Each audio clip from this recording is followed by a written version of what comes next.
Guys, I have a genuine question for you.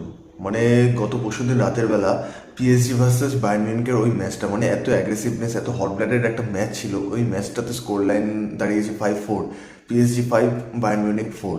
হ্যাঁ, Bayern মিউনিখের এক গোল কম, কিন্তু নেক্সট কিন্তু বায়ার্ন মিউনিখের হোম গ্রাউন্ডে না, আলিয়ান্স অ্যারেনাতে, তো পিএসজির একটু চাপ হতে পারে, কারণ Bayern will score, obviously score. এটা খুবই হাই স্কোরিং ম্যাচ হবে। সেকেন্ড যে লেগটা আসতে চলেছে সেটা খুবই হাই স্কোরিং ম্যাচ হবে। কিন্তু আমার মেন কথাটা হচ্ছে যে গত পরশুদিন রাতের বেলা ওই ম্যাচটা দেখার পর, আফটার টু নাইটস ম্যাচ, এই যে আমাদের আতলেতিকো মাদ্রিদ ভার্সেস আর্সেনাল, এই ম্যাচটা, এই হারাম বল অন টপ, এই ম্যাচটা মানে দেখার কোনো মানে ছিল? যারা এই সিজনাল ফুটবল ফ্যান তারা অবভিয়াসলি দেখবে না, কিন্তু যারা ফুটবল ফ্যান আছে, কোর ফুটবল ফ্যান, তারা জানেন there is a match, UCL semifinal, এরকম একটা ম্যাচ আছে। তো ঠিক আছে, যত খারাপ টিমই হোক, কতই বা খারাপ খেলবে সেটা আমরা দেখিয়ে দিয়েছি, কতই বা খারাপ খেলবে। Both teams, Arsenal and Atletico Madrid, তাদের কাছে ভালো ভালো প্লেয়ার আছে, they have good team. Atletico মাদ্রিদের কাছে ভালো ভালো অ্যাটাকার, জুলিয়ান আলভারেজ, গ্রিজম্যানও আছে, ভালো ভালো অ্যাটাকার রয়েছে। অ্যান্ড আর্সেনালের তো কথাই নেই, আর্সেনাল তো যাই পারছে টাকা দিয়ে কিনে নিচ্ছে, কিন্তু ট্রফির বেলা তো শূন্য, তাই না?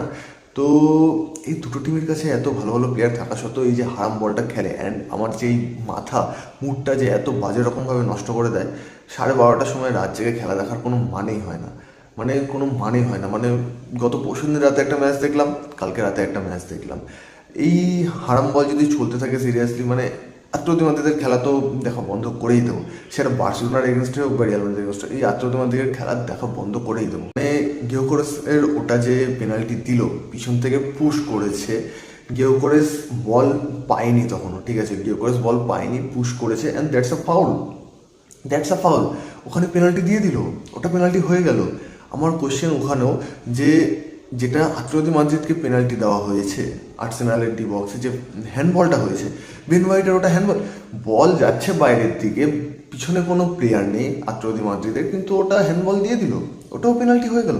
রেফারি এই বেলা পেনাল্টিগুলো দিয়ে দিতে পারে। And in case of Barcelona, যখন বার্সেলোনা খেলতে নামে, যখন মানে তখন প্লেয়ারের পায়ে বলও ছিল না, ওই বলটা রেড কার্ড দিয়ে দিল।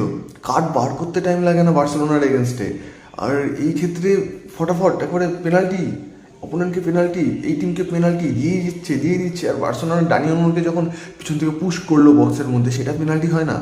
এটা সিরিয়াসলি একটা বড়, ভীষণ বড় একটা গ্লিচ। রেফারিরা কেন এরকম করছে বার্সেলোনার সাথে আই ডোন্ট নো, কিন্তু এটা ভীষণই বড় একটা গ্লিচ। একটা কোনো শত্রুতা আই গেস আছে, ভিতরে ভিতরে কোনো শত্রুতা আছে। লাইক বার্সেলোনা পেমেন্ট দেয়নি রেফারিকে, হয়তো এর জন্য এরকম হতে পারে, কিন্তু এরকম কিছু একটা ব্যাপার আছে।